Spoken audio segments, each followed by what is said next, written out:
This is the Unstarving Musicians Podcast. I'm your host, Rabanzo. This podcast features conversations with me and indie music artists. Conversations intended to help other indie musicians be better at marketing, business, the creative process, and all the other things that empower us to do more of what we love. Make music. So, as you know, I love sharing my personal experience and the things I'm learning from other musicians and songwriters here on the podcast. And you also know that you can be privy to those learnings by joining the Unstarving Musician community. In the process, you probably also know you'll be supporting this podcast. Just go to unstarvingmusician.com to join. In doing so, you'll get an email from me usually every 7 to 10 days with tips, hacks, insights, tricks, all the things you need to know to make your music journey a little better and brighter. And you'll also get a free gift from me, a token of my appreciation for being part of the Unstarving Musician movement.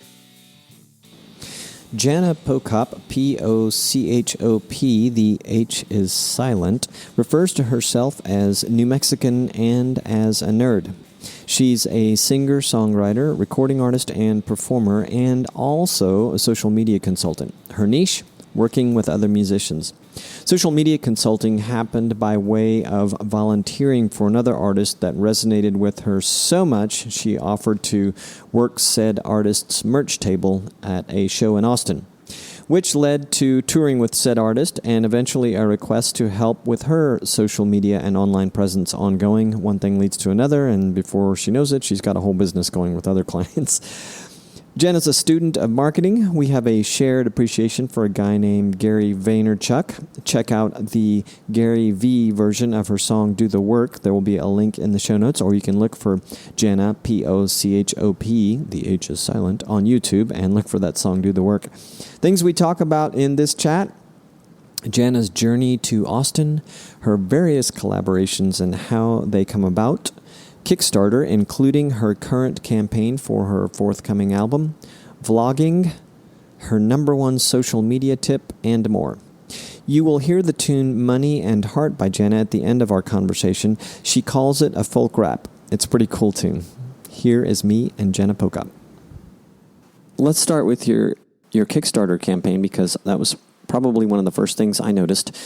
And by the time this episode is consumable by the mass public, you'll be pretty close to the end of a funding campaign. I noticed this is your second one. Why don't you first tell the listeners a little bit about what the Kickstarter's for, and then I would like to just, dive into some things that you have learned about doing these since it's your second one. Sure. Kickstarter is an amazing a thing that musicians get to use to essentially gather their community around them before they start making their record, or sometimes during the record making process. It's fascinating how in the music industry, with streaming and digital music and everything, which is great for accessibility, money-making opportunities for musicians have kind of been decreasing over the last 5 to 10 years because of all this new technology. But the reach that musicians can have through the social media has just expanded greatly. You can reach your fans, anyone in your own town, all the way to across the planet, which is great. But making a record, the cost of that has really not gone down at all. So it still costs money to have studio time and pay someone to produce and pay musicians to play on it and pay for artwork and pay for duplication if you're going to get CDs made, and all those things. So Kickstarter has been just such a wonderful organization to kind of, it wrangles your community together for you so that they can pre-buy the record, essentially. And then musicians get to add in whatever else is personal to them on a rewards tier. A lot of people do house concerts and T-shirts, and I'm doing a personalized kind of songwriting journal where I'll put in a bunch of quotes and thoughts for people in a blank notebook so that hopefully they can go write something. But yeah, it's just such a neat way to reach your people and hopefully defray some of the costs of making a record before you start doing it, so that you don't start out in debt. which is amazing to be able to say that you can put out an artistic project and not be in debt after you're done. And can you talk a little bit about the specific project that this campaign's for? Yeah, this new one is, I have been making records with a great producer here in Austin named Daniel Barrett. I met him when I moved to town in 2007, and we have made 3 EPs together and recorded some other kind of single projects. And Dan and I were just musical soulmates and best friends. And I've been writing songs for the last year or so. I was in a songwriting group where we would write a song a week. And I had this pile of stuff, and I said, Dan, I think I'm ready. And he said, cool, I'm ready to, let's do this. So we are going to go into the studio in, I think, February and March and start recording and just see where it takes us. But it's always kind of we work well together, so we do a little planning, and then we kind of let magic happen too, which is a nice balance. Can you talk a little bit about, you mentioned we were talking about Kickstarter incentives, or you were rather, and you mentioned the one that you're doing, and I just was hoping you could drill down a little bit and explain it. The little notes I took here were a personalized song, and there was some sort of journal. Can you talk about how that's going to work for those that are, I assume that was for people that are supporting the campaign, one of the incentives. Is that right? Yes, totally. Yeah, there's everything on the level from, you can get the download of the record when we're done. And I try to treat Kickstarter calls them backers. I kind of think of them as investors, because everyone that pledges on a Kickstarter campaign, especially when you haven't started making the record yet, it's such an enormous trust that someone is handing over to you. They're handing their money to you and saying, you're going to make something cool, even though I have no idea what you're doing yet. So it's neat to have these reward levels that anywhere from a download to getting a signed CD to the personalized song. I just had my first backer get that. I woke up this morning to a pledge for the song, but what I'm going to do is just back and forth with whoever gets this package, and if they have, some people don't write music or songs or haven't tried, but maybe they've always had an idea of this would be a great song, or maybe there's a story in their life or a person that they want to honor through a song. And I don't take this lightly, but it's such a fun process to take someone else's story and work with them on it and turn it into a piece of music that then I'll record it for them, and they'll get to keep it and use it and play it for whoever they want. So that's going to be a fun reward package to work on. And personalized songwriting books and house concerts in Texas where I live, or wherever anyone wants me to go. It's such a good way to gather people around you. It's so cool to see as it happens. I assume there is, but how many personalized songs are you awarding in this particular campaign? That's a good question. I think I capped it at 5, I want to say, although if it's a popular thing that starts to sell out, then I'm happy to add more. It just seems like, with house concerts, you kind of want to limit, because those can be a lot of time and travel to fulfill, but I could write a bunch of songs. I also have a package that my other side of my music life is doing a lot of social media consulting for musicians, and I've helped a bunch of people with their own crowdfunding campaigns, just because I've done it myself, but I've in helping other people get through it, I've probably helped with 40 to 50 campaigns over the last 5 years. And so there's a package where people can get an hour of my time to pick my brain and figure out if they want to do their own Kickstarter, or if they want some social media help, or just better website maximization, anything like that. That's another fun one I'm excited to do. We sold 10 of those. I actually ran out of the consulting reward level, so I added 5 more because why not? Okay, is that out of Social Thinkery, your project called Social Thinkery? Yes, I started Social Thinkery about 5 years ago, just because I love music and art. I also love helping other people put their music and art out into the world. So it seemed like a natural extension to kind of offer services to help people with it. That's very cool. And for those of you who are listening and wondering how I find out about that, I will put that in the show notes, or I'll just mention it right now. But if you check out, see, I'm laughing. I made myself this phonetic note. Pochop. Did I get it right? Jana Pochop? You got it right. The H is silent, everyone, when you see her name. If you go to janapochop.com, you'll see Social Thinkery in the main menu there, and you can learn more about that. And Jana, while we're at it, is Jana, and Pochop is Pochop.com.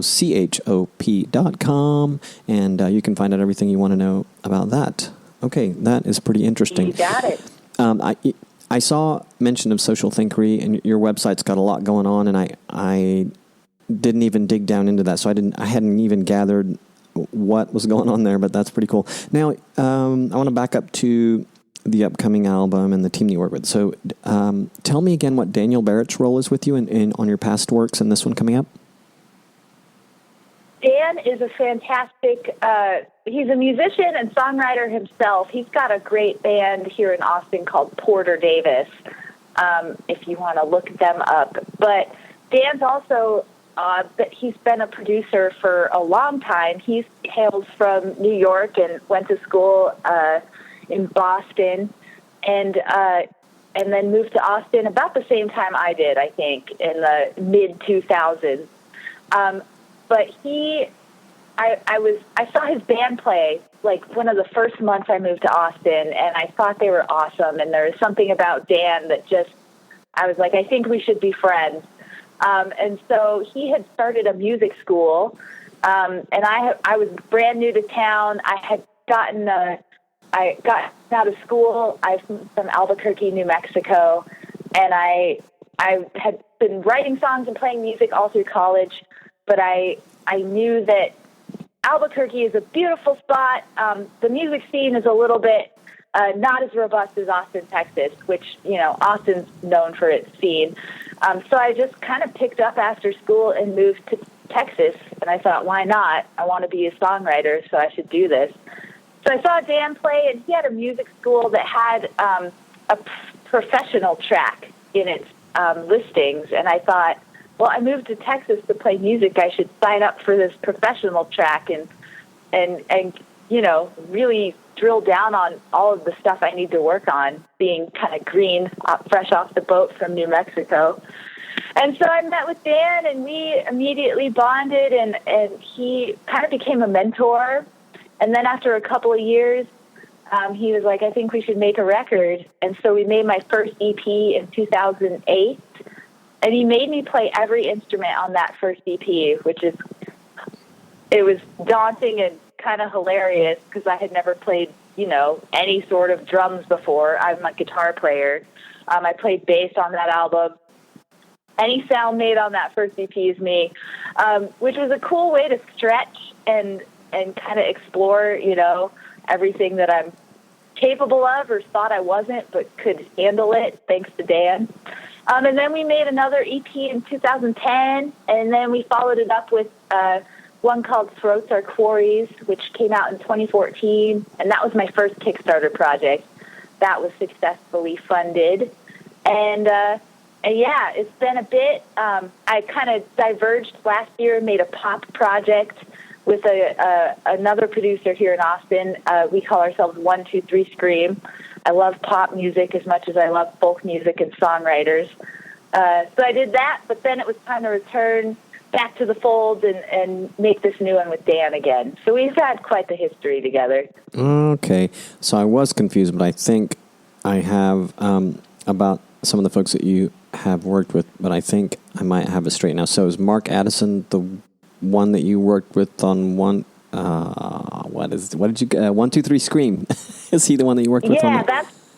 Yep, that's Marc. He's another fantastic producer here in Austin. There is a plethora of really talented people with great studios in this town, we talked about my folk rap song, which I kind of wrote a few years ago as a blending of my love of songwriting, but also I listen to all kinds of stuff, but I was in an Eminem phase. And I thought, wow, maybe I can make this folky sounding song with some sort of a rap thing for the verses. And Marc heard it at a show, and he came up to me and he said, have you recorded that folk rap song? And I said, no, it's kind of weird. I'm not quite sure what to do with it. And he said, come over to my studio, we'll do it. And we had such a great time that he's like, what else you got? And I said, well, I've been writing kind of more, they're not Taylor Swift pop songs, but they're definitely influenced by, I listen to a lot of Taylor, and, you know, just a lot of cool pop artists, Miley Cyrus and Rihanna and all that kind of stuff, that it was sort of bleeding into my music anyway. And Marc said, well, let's just keep recording things. And he put in so much great production. He's got a pop brain himself, and we used a lot of synthesizers and beats on it. And so we thought, you know what, this is greater than the sum of its parts. It's not really a Jana record. Let's make a project name for it. And we came up with 1, 2, 3 Scream, all one word, and put that out last year. That's a cool story. And Marc is the name of the series has slipped my mind, but he is involved in or co-creator of a very popular house concert, Tips House Shows. Yes. Is that what it's called? Yes, Tips House Concerts, which is actually where he heard that song. I was playing. He and Wendy Kalana put on this great series that it's in front of an Airstream in the back of Marc's property. Mm-hmm. There's a great setting of the stage and then an Airstream right behind it, and it looks beautiful, and it's kind of in South Austin in the country. But I was playing that series with a couple other great songwriters, Susan Gibson and Kelly McQuee, from around here. And that's when Marc was like, hey, come over next week and we're going to record. So it was neat. That's cool. And it sounds like you have really been bestowed a number of honors in working with Marc and Daniel. And incredible. It must, what a lovely testament to your live performing and your songwriting that these people have gravitated towards you, at least in moments of your life. That's very cool. So, man. Yeah, I feel fortunate every time I think about it. I'm sure which is every day. I'm sure it's well deserved, but still, you know, you got to pinch yourself a little bit, right? I said pinch. So, yeah. Well, I love writing songs and I love playing guitar. I tell people that's my favorite thing to do. And I'm fairly decent at using technology, although, like I told you, everything I own is currently slow and dying. But I don't have that brain. I don't have that brain to produce songs. I watch Marc or Dan work, and I play my song on my acoustic guitar, and I'm like, cool, I don't know what to do. And they have this whole vision and palette for it, and these sonic landscapes that I never would have come up with. So it's an honor to work with people with that kind of brain and take my songs that I wrote in my bedroom over to them, and they just expand. It's a cool process. What a talent they have both crafted in doing that. It's like, I think you, in a way, surmised what good producers are capable of. Yeah. The other thing about 1, 2, 3 Scream and Lit is the name of the EP. Is that right? Yeah, that's our project name, and the EP we called Lit, L-I-T, and the first track is called You Lit Me. So that's where that came from. So I thought, now maybe I'm gonna just do a quick search here, but I was looking for that under your catalog. Oh yeah. It's kind of linked on my website, but it's not in my personal Bandcamp because 1, 2, 3 Scream has its own thing, and we kind of kept that separate. I see that. What I was all prepared to ask you is, tell me about Tidal. What's going on that you're doing your projects now on Tidal? But that just happens to be, I guess, where you and Marc decided to center or let be the epicenter or birthplace of it to the public, and it looks like it's available in all fun places where people can find music online. After all, so that clears that up too. Cool, good. I'm glad. Yeah, that's such a challenge. I will admit, last year when we put out 1, 2, 3 Scream, it was a bit of an interesting experiment, if you will, for me to try to explain, because I am so embedded in the folky kind of songwriter community where you write your songs and they're your songs and you put out your project and your name's on it. And then all of a sudden I was like, guys, 1, 2, 3 Scream is me, but it's also Marc.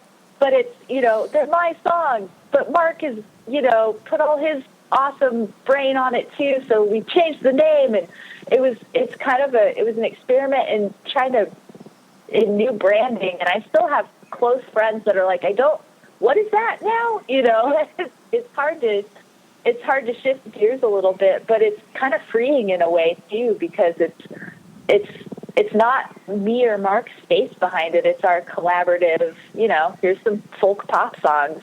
Listen if you want to. So, yeah I have not really looked at much of your live performance content, and I believe there is some online, but for some reason you strike me as someone who's at least open to, if not already occasionally using some sort of visuals at your shows, in addition to any storytelling that you do. But I said this one time to another artist, because he has a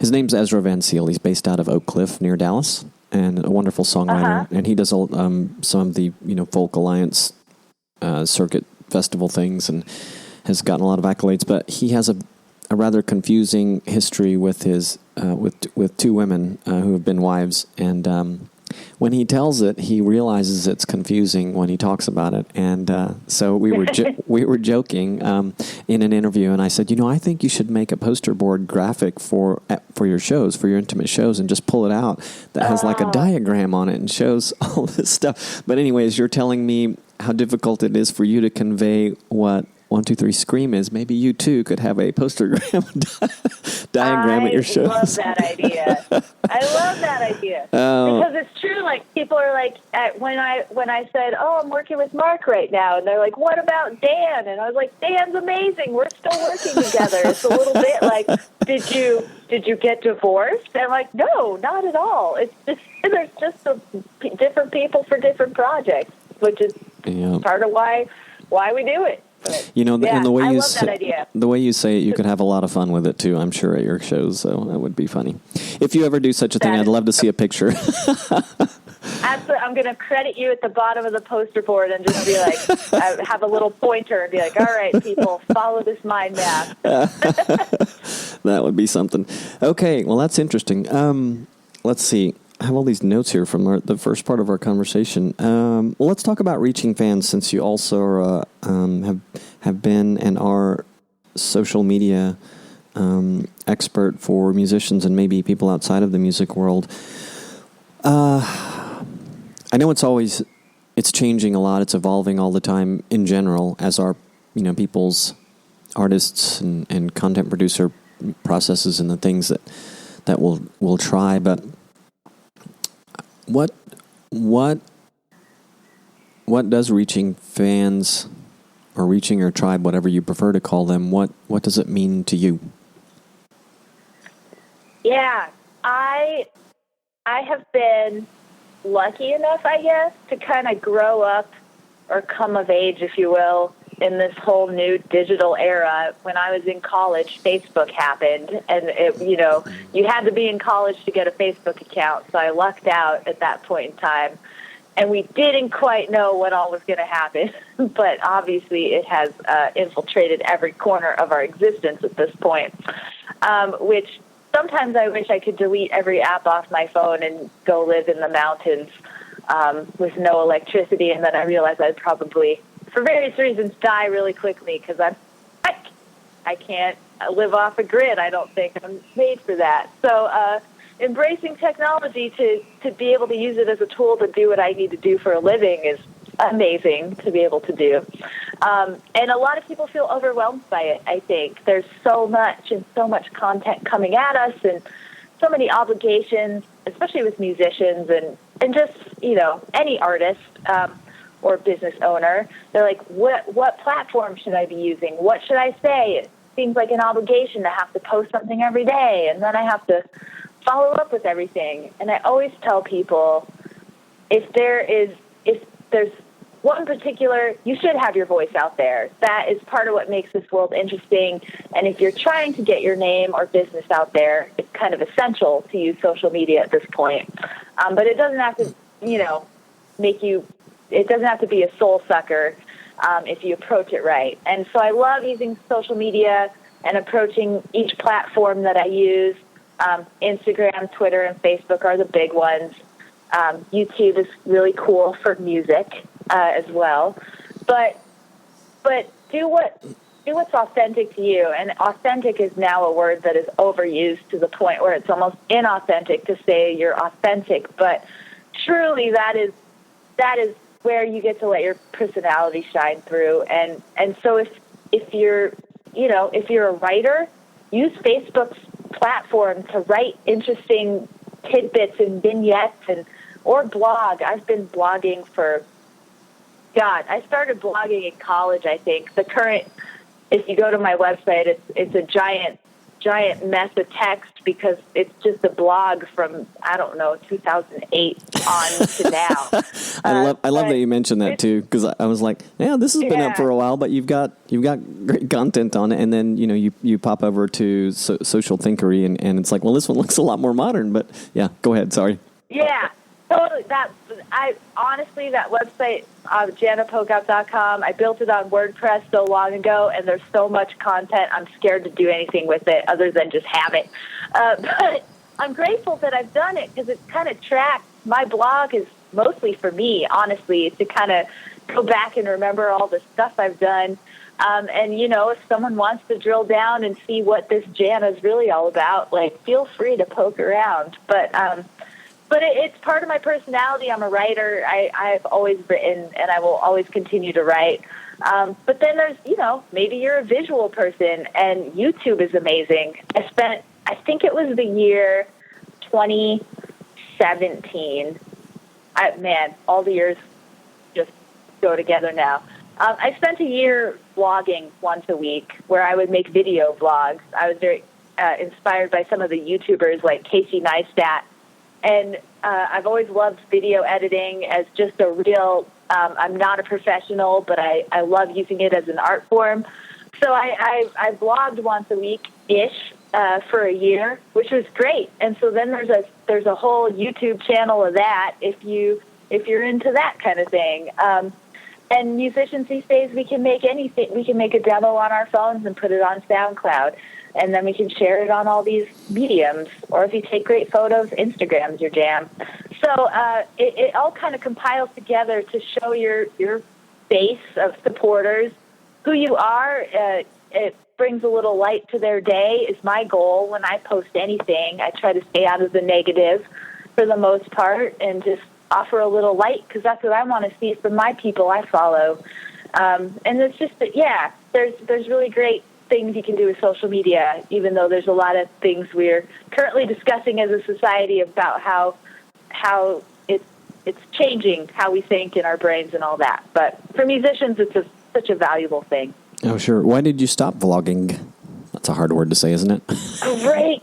It's such a hard word. And then people are like, did you mean blogging with a B? And I was like, no, V is in, I don't know, vendetta. I was going to say something else, but yes, like vendetta. Yeah. It took a lot. It's blogging. First, you're collecting content, and I found that most of the people around me were great sports, and they're like, Jana's going to film some part of our interaction today. But it takes a lot of extra energy to put yourself on film, and you're thinking about framing, and then you're immediately editing the situation while you're filming it, just for the nature of that it's being documented. which is all great. And since it's just my vlog, it wasn't ever it's not like I was making a documentary series for PBS, but it took a lot of energy. And then you're editing it, and then you're posting it. And I loved every step of that. But I found that was in a year when I was vlogging that I wasn't writing very much song-wise. I was just in a kind of a fallow period with songwriting. And so then the next year, I was like, Jana, you gotta write some new songs. So I really focused on that, and I found that the creative energy for the video wasn't as present as it was before. So maybe my brain can only do one thing at once. But this year, I kind of hope to work in a few more vlogs, like maybe one a month. I don't know, something like that, because I do miss doing it. It's a great way to exercise a different part of your brain. So, with having done that weekly thing on YouTube and thinking about doing it again, what are you thinking you'll do differently to make it either more the way you want it to be or just easier? Sure. I think collecting. That was the other thing. If you're vlogging once a week, I find this has happened with a lot of the YouTuber channels I watch, is it's almost like you have to make up interesting stuff about your life to keep your content fresh. Yeah. They're like, today I'm I don't know. Which, if I slowing down that pace to once a month, there's something I'm doing every month that is vloggable for a 4-minute video. And especially now that this year's album making process, and our Kickstarter goal is $15,000, which to me is just a giant amount of money. But that will make this project the biggest one I've done thus far. And hopefully I will be able to tour behind it and do some promotion, and stuff I haven't done with my other EPs. So I think that's probably a good frame of reference for, filming all this new stuff I'm about to do, which is exciting. And then I'll have it documented for myself for later, which is kind of a bonus. Sure. Well, I get the time-consuming part of it, and I think that's a good plan. What about, not to just keep beating this subject to death, but what are your thoughts on, and was it already available when you were doing it before, on doing live on YouTube as opposed to, uploading? Yeah, that's a great thing that has kind of grown out of Facebook and YouTube. I've been doing some Facebook Lives during this Kickstarter campaign, which is, I don't know, you're probably not surprised because you've just listened to me ramble for a long time, but I was always kind of shocked when I'd go live. I'm like, what am I going to say? And then 15 minutes later, I've been talking nonstop. There's always something to say, I have found.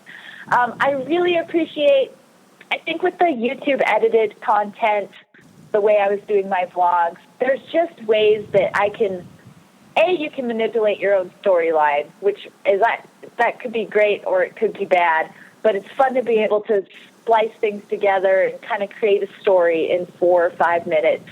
And I love, there is like an art to the cut on making a video where you can make someone laugh out loud if you cut in the right spot, and I love working on that kind of stuff. Yeah. Versus the live format, I love that too, because people can pop up, at least on Facebook. I haven't used YouTube's live, but I do Facebook, and chat with you and ask questions, and you're reacting to them in real time. Like, it's such a cool, just saying that out loud and thinking about when I was on Facebook in college, where you just updated your status with Jana Pochop is, and then you typed in, like, eating a Snickers bar.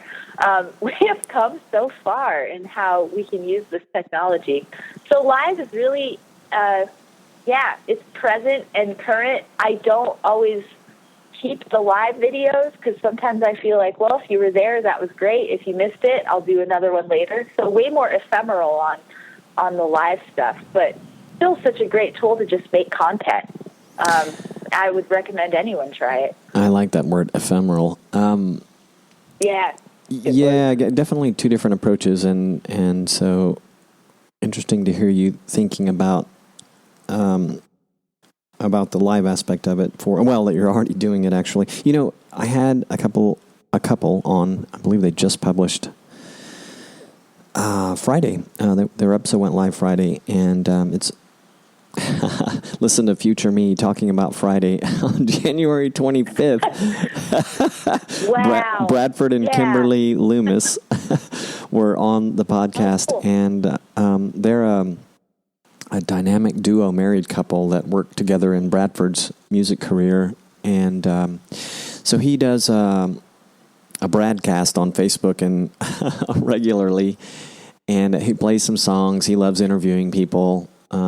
That's great. Yeah, and he's like you. He really loves supporting others, and I'm sure, especially if they're on some artistic endeavor, but just in general, he loves supporting others, so he has some of that on there as well. But one thing that a nice reminder that they offered up in our conversation in the episode is that, at first, he was a little bit consumed with how many people were actually on the moment they were doing the video. And he says, I don't even pay attention to that anymore, because between Facebook's algorithm, like how long they decide to show it and make it look like it's live, and the fact that people can go back and watch it later, there's a lot of interaction that occurs after the broadcast, and so they watch for that, and they of course are watching for comments and questions and whatnot afterwards. Now his wife, on the other hand, she admitted that she watches it every every second that the broadcast is happening, so she's a little more in tune with that. But he's the talking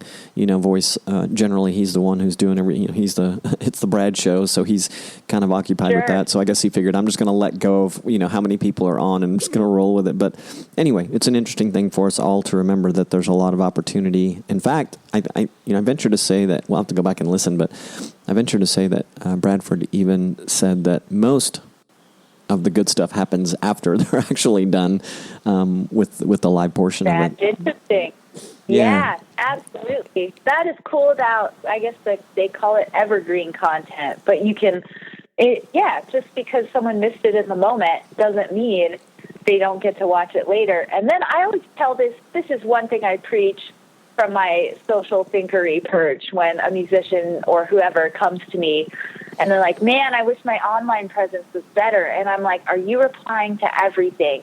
If someone takes the time out of their day to come to your page and say, I really like your song, you better reply back. There is no reason not to engage with people on this platform that makes it so easy to do. And the fact that they're in there even after the video's done being live and talking back to people is absolutely what everyone should be doing, if only for just continuing the circle of good vibes. That's it's having a conversation. Yeah, absolutely. I wish having a Facebook page for this podcast, I wish that they made it a little easier, and maybe they have, and I'll speculate that how they True. Possibly have, but I wish they would make it easier for me to see when somebody comments on the page, because especially if they were doing it through Messenger, because those alerts seem to hide from me a little bit. Yeah. But I know that they do have. Having said that, they do have an app for mobile devices specifically for page admins, which I had for a while, but I thought, I'm not doing anything with this, but maybe I should try it again, because maybe alerts are a lot more visible through that, because the Messenger's combining your personal stuff with anything that you happen to manage or that you're in a member of. So it's so much. There's so much. I feel like Facebook changes how they do that on the weekly. So yeah, I'm like, wait, I didn't used to get notifications for this. What is this? It's fascinating, and we're all just kind of floating around trying to figure it out. Yeah, I wanted to share something a little bit off topic, but I happened to see, going through Twitter this morning, there's a guy following named Eric Halper, who's a freelance, what does he call himself? A freelance music publicist, and he's a Sirius XM host, and I don't know much about that part of his life and some other stuff, but he had this, what I noticed was, because I love, oh man, I think I just lost it. I love, I'll find it. I love Sade. Sade? Sade. Oh yeah. Always have, and he had this tweet that said, "Seriously, isn't it time we all acknowledge just how brilliant Sade is? She practically invented neo soul, created 6 still brilliant albums, once took a 10-year hiatus to raise her daughter, and doesn't use social media." That's the part that grabbed my attention. Nor does she grant interviews. Oh, wow. Yeah, and so then I'm like, okay, well, let me go see what she's up to. She has a new single out. She hasn't done an album in a while, but she has a new single out. And he has this great pic of her, but I'm like, that's power that she doesn't even have to bother with it. And, she's not the only one, but then you look at the other... Totally. Then you look at the other extreme, Taylor Swift, who is arguably marketing genius. And oh, man. She's a master class into herself. And I'm not saying that just because I'm a fan. Like, she's just good. Yeah, clearly. I mean, in so many ways, not, but obviously she's well embedded in the culture that is social media. Interesting to have that history. I'm sure it has to do with history too. I think it's tough for anyone to start out today without being heavily engaged in it. All right. I just had to throw that in. And I have to go back and listen to her song. No, there are, you know what? Yeah, there's this echelon of artists that probably doesn't need it. Like, they're just that cool, and their music will get out there. And it just depends on personality. Like, some of them embrace it. Cher's hilarious on Twitter. It's sometimes you have to decipher her emoji language, but that's great. And then Sade doesn't need it, which is also legit. Yeah. You, one of my rando questions, but you consider yourself a nerd, right? I do. Proud nerd. And why is that? Why do you consider yourself that? What is it that makes you a nerd, I guess? Wow, I've never been asked that. I love that question.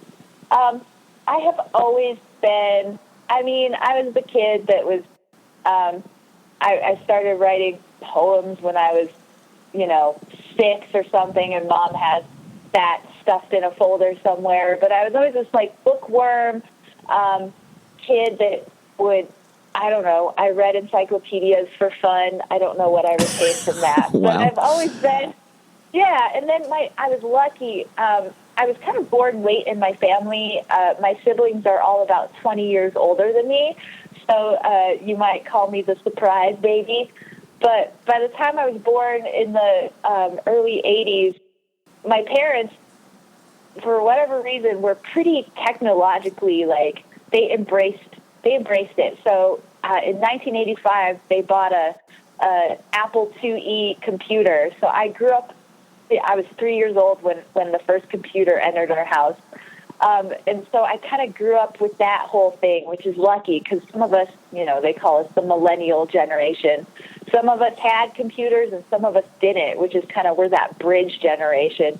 But I was lucky enough that I grew up around that. So I've always been really embracing of technology or open to figuring out how it works. So that just parlayed into, in college, I interned for PBS in Albuquerque and learned a lot about, that's where I got the video production stuff. And I just I love to learn. And sometimes nothing really, there are things I can't do or can't comprehend. A lot of it has to do with math, physics, and chemistry and all that stuff. But I always feel like I can learn a little bit about something, and that broader scope of the world just gets funneled back into how I write, which is kind of the baseline. Like, everything is fodder for a song or a metaphor or a thought that connects to another thought. So, proud nerd just because it helps me write better songs, I guess.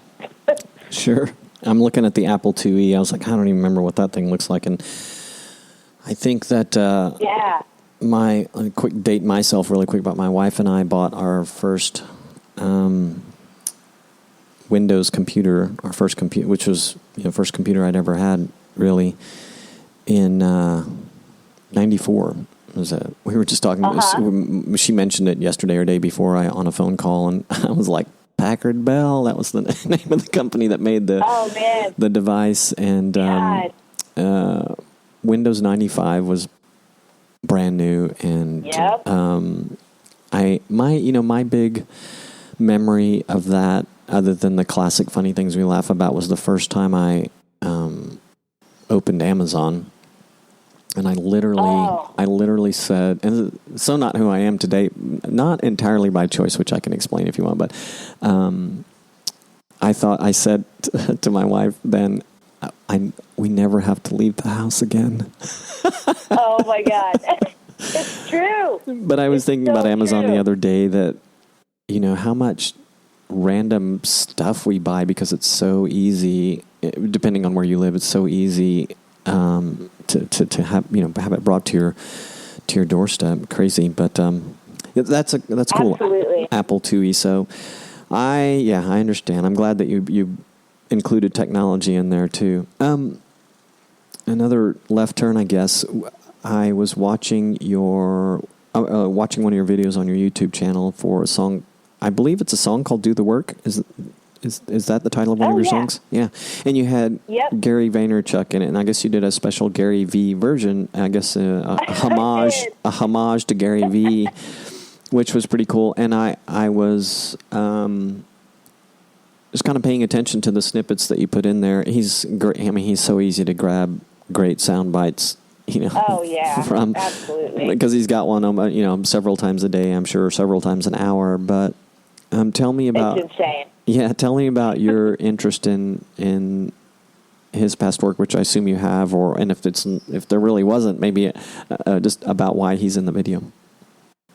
Yeah, that was a fun one to make, and I was just inspired off the cuff to do the Gary V version of "Do the Work" because I being in Austin, we have South by Southwest every year, and it's a great big conference, and it costs a lot of money to go.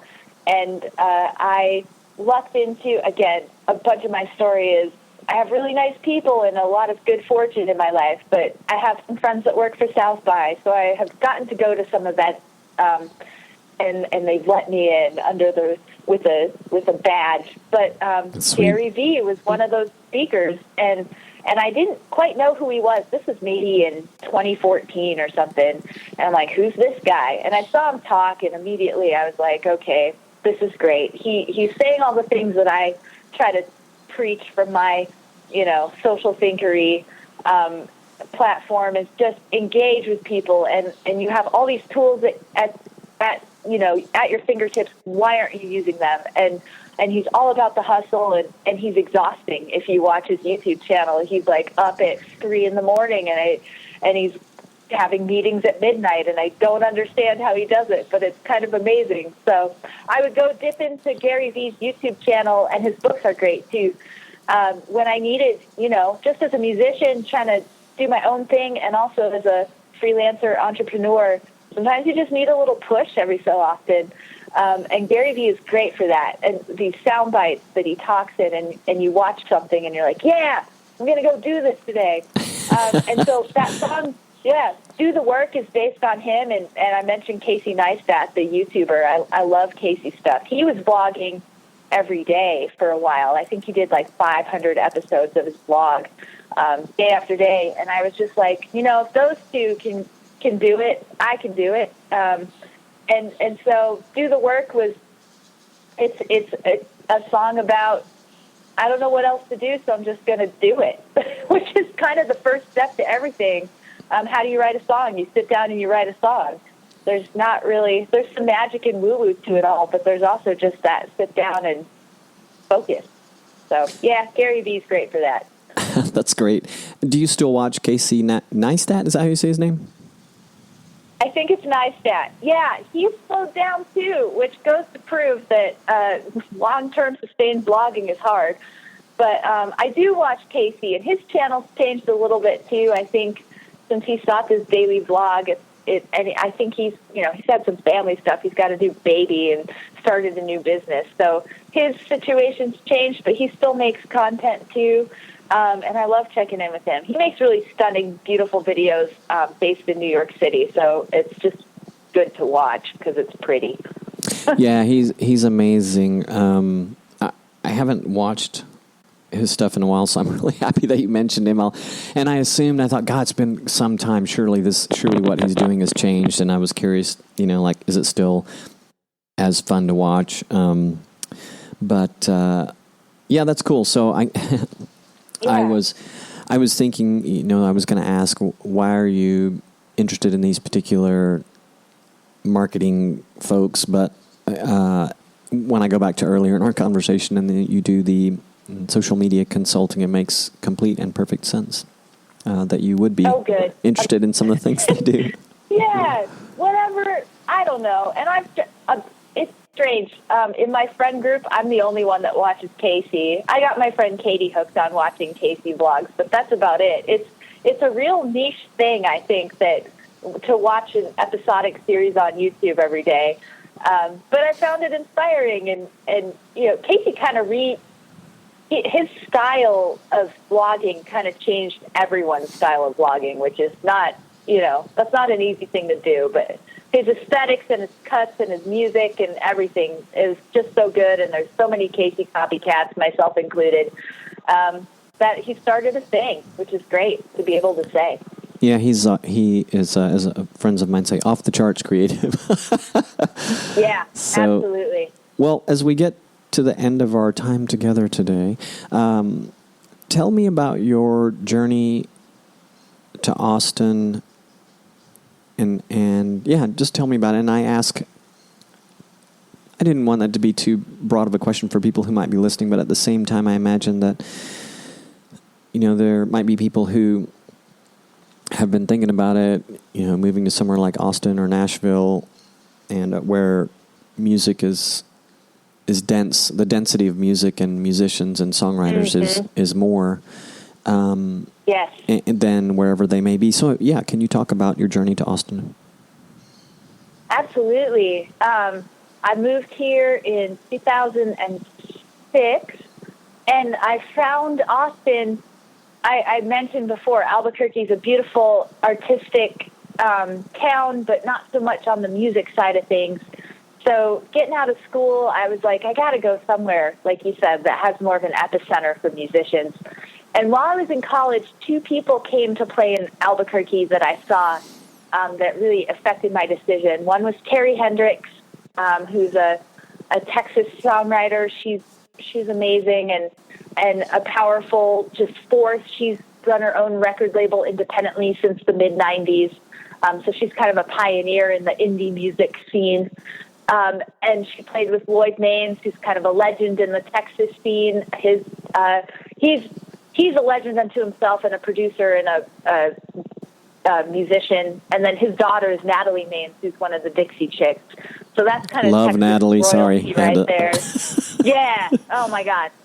And she's amazing, and her father is just an incredible human being.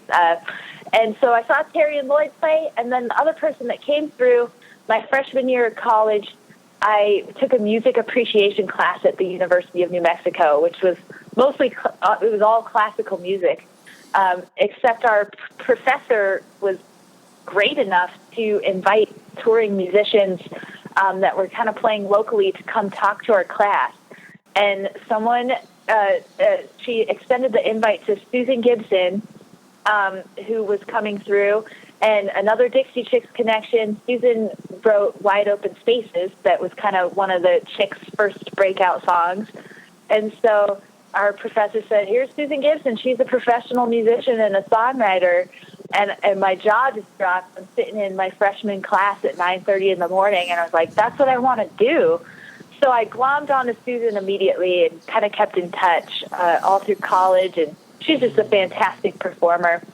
And so when I moved to Austin, basically because Terry and Susan lived around here, and I thought, well, if that community is going to sustain these awesome singer-songwriters that are in the vein of what I want to do, I should go there.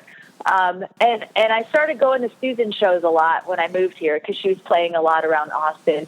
And I like to be helpful. So I was like, hey, I'll run your merch table for you while you're playing.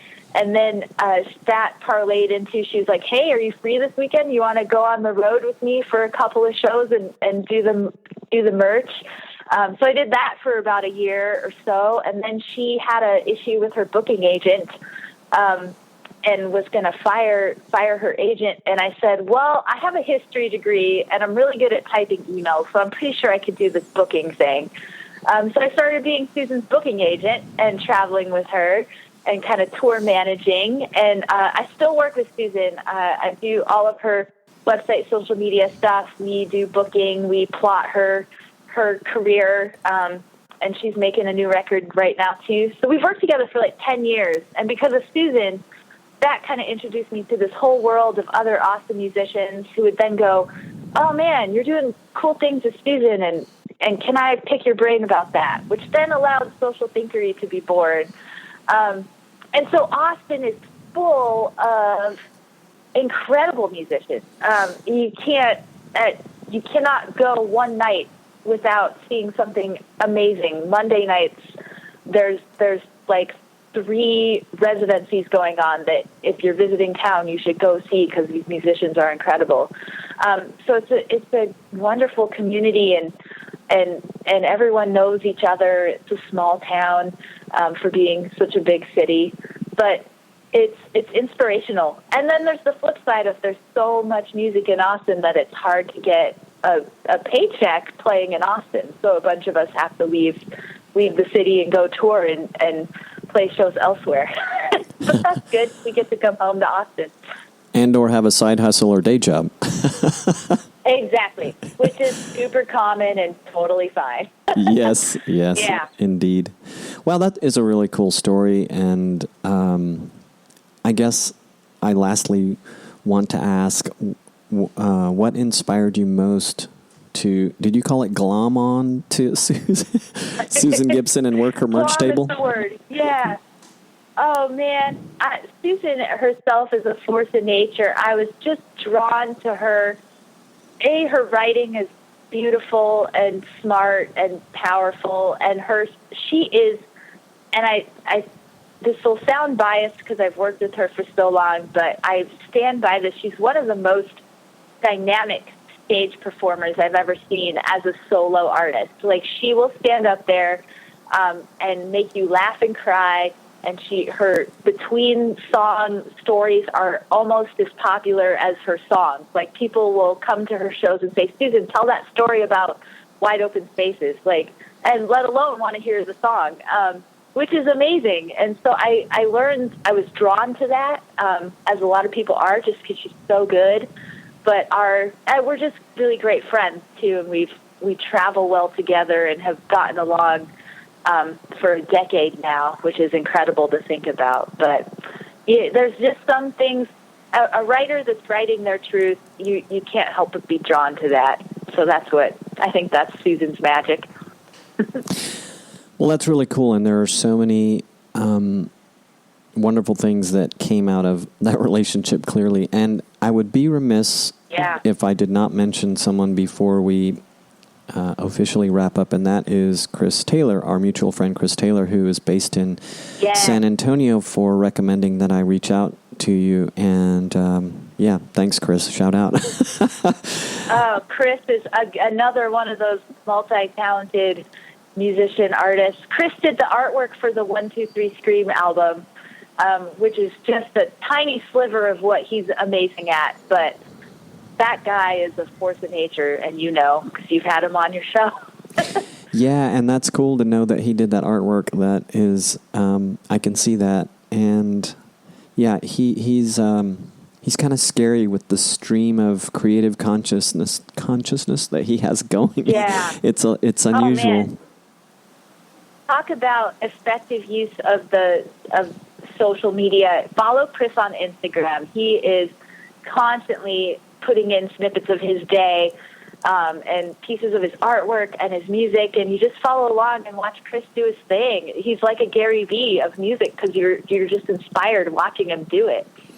Yeah, and for those of you, lest I forget to put it in the show notes, you can find him on Instagram at Chris Taylor World, ChrisTaylor World on Instagram. And yeah, you're right. He's pretty, he's fun to watch on Instagram.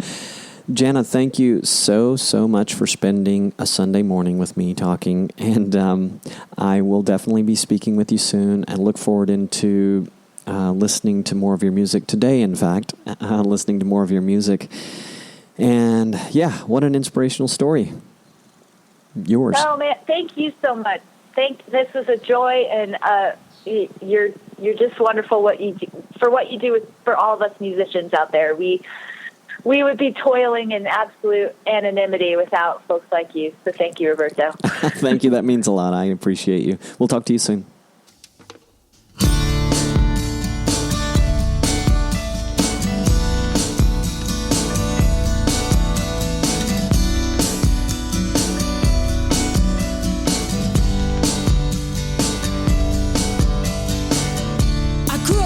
Trying to put on the right face. I carried everything I knew inside of my guitar case. Hymns in the choir that came with an impossible key change, and I kept changing the key and they kept looking at me strange. Playing for change at the checkout of a grocery, playing for strange looks on the steps of my university, playing for coffee like I wasn't worth anymore.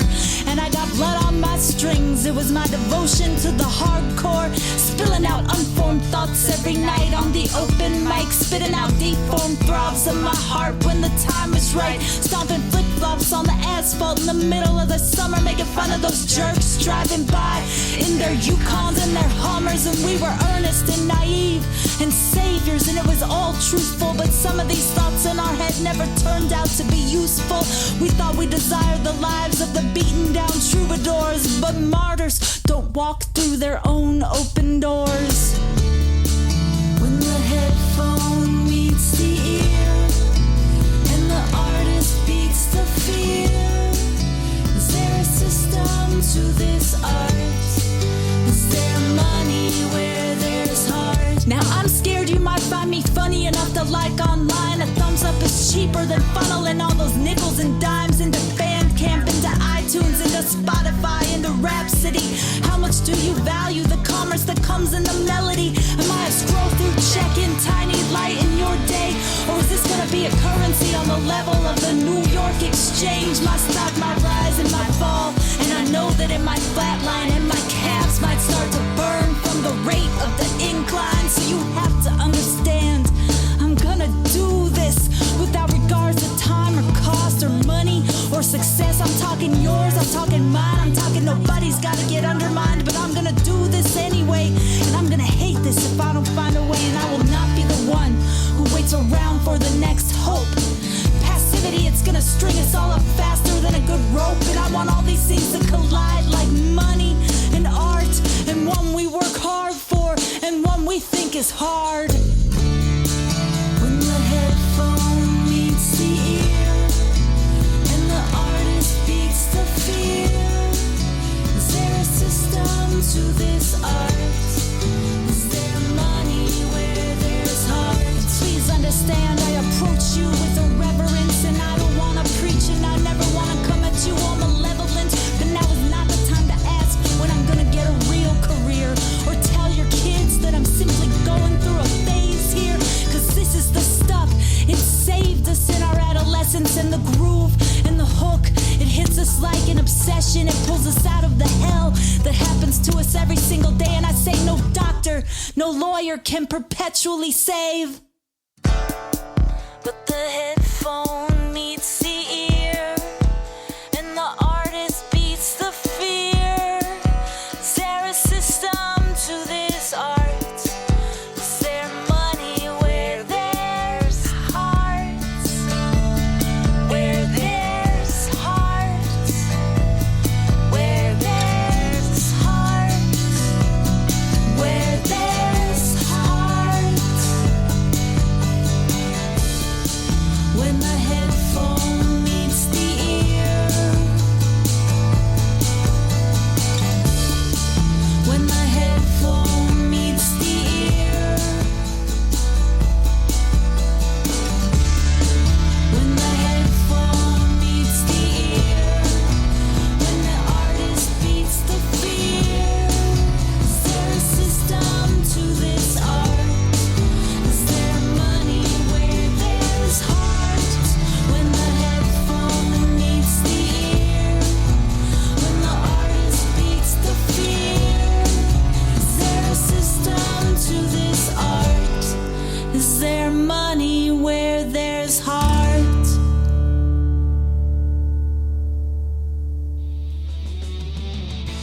Hey, thanks for listening.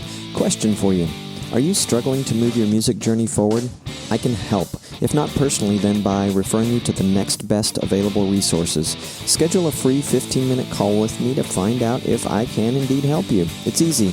Just visit unstarvingmusician.com/coaching to schedule your call today.